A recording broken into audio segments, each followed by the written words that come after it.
Hi everybody, I am just going to do a little quick video here to show how I put the SmartDoll elf ears in. So I haven't had these cinnamon elf ears for a good long while and I've never put them on a single doll. So I'm just going to show you real quick how I do it.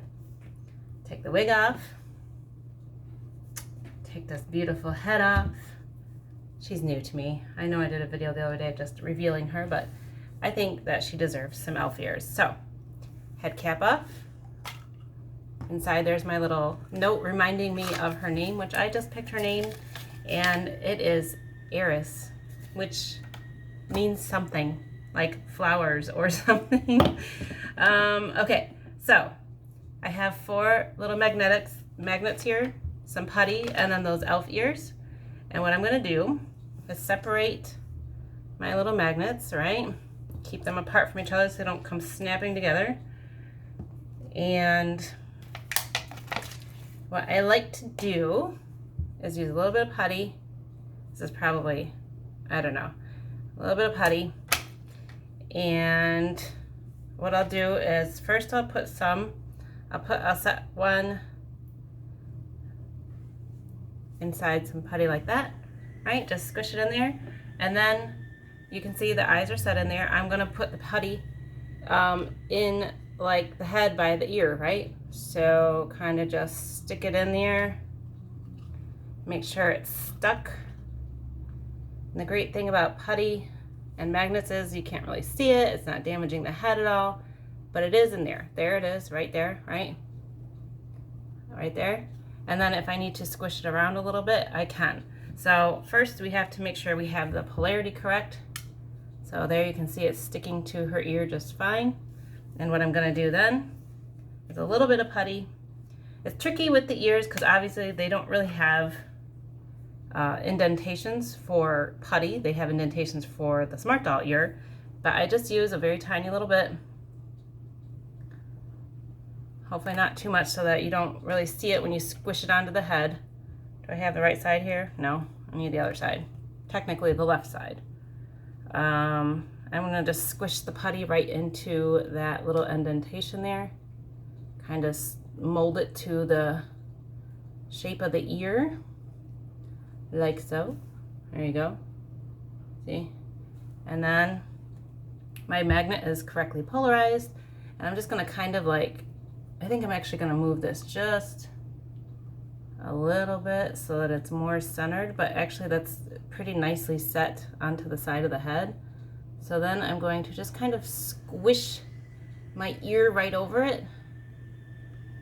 And you can see that the putty kind of squishes out the back. You're gonna see that from the back a little bit, but just a little. And now I have my magnet set where I want it to be, and it's kind of squished into the putty. And what I actually do is I'll kind of cover the magnet with a little bit of putty so that it actually stays on the ear and doesn't just connect, or, you know, stick to the head instead of coming off of the ear.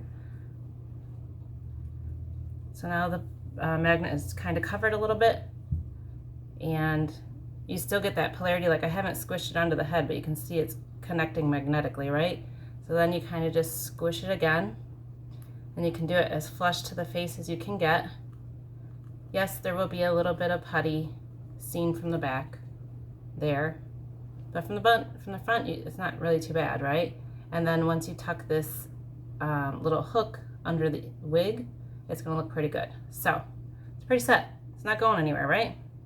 Magnetically and puddily hold, and then the wig will help hold it even more. So let's do the other side. Same process, right? We're gonna put one magnet. And I don't care if the polarity is the same as it is on the other side of the head. Who cares, right? Because the ears are not reversible. You can't put one ear on the other side or the other side. They don't reverse. They go to one side only. So it doesn't really matter. My putty and my magnet and my putty. And just stick it by the ear hole. Could maybe use a little bit more putty, but now you can see I have putty for like everything in there, the eyes and then both ears, right? And then grab our last magnet, let it stick to the ear, And then we'll add some putty to the other ear. Oh, that's probably a little bit too much, but still need a decent amount. I probably could put a little bit more inside the head, but the stuff inside the head isn't really going anywhere. It's pretty much going to stay on. I would say the only reason putty might come loose if there's like extreme temperatures, like heat or cold wise, it could fall. And of course, this is not fail proof at all. You know, the ears could certainly still come off. Powerful magnets help, but the more powerful the magnet, even size wise, you're going to get, you know, it's going to create more space between the head and the ear. And this, I think I put too much putty on. Let me just snap a little bit off. Because really all you need the putty for is not so much to stick the ear on the head, although that helps too. It's really to keep the magnet on the ear. All right, so my magnet is set there, you can see. And I'm just gonna stick my ear on again. I'm gonna face it towards me so I can kind of make sure I'm putting these ears in the same general vicinity on the head. Oh my gosh, she already looks so cute. I have had these elf ears for forever and I just never have put them on anybody. Oh my gosh, doesn't she look adorable?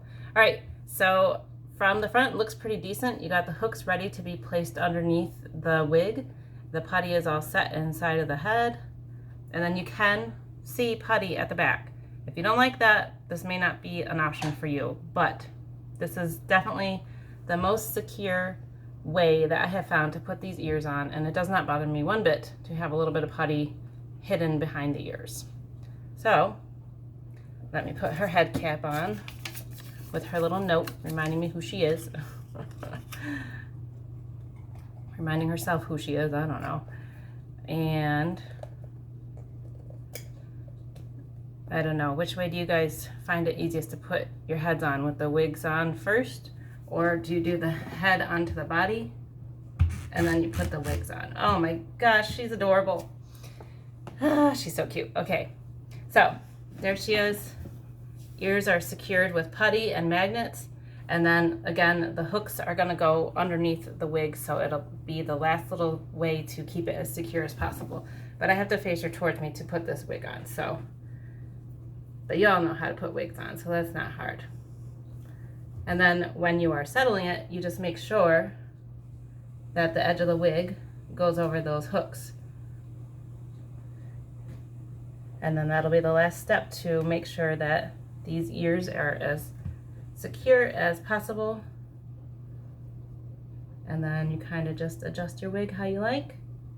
I had a couple of curls in front for her last night. Let's see how they look. And I have to really pull this wig back a little bit because the bangs are so long. I probably should just trim them. All right, are you guys ready for the final look? Let me see. Let me pull it up so you guys can see her eyes, because her eyes are so pretty.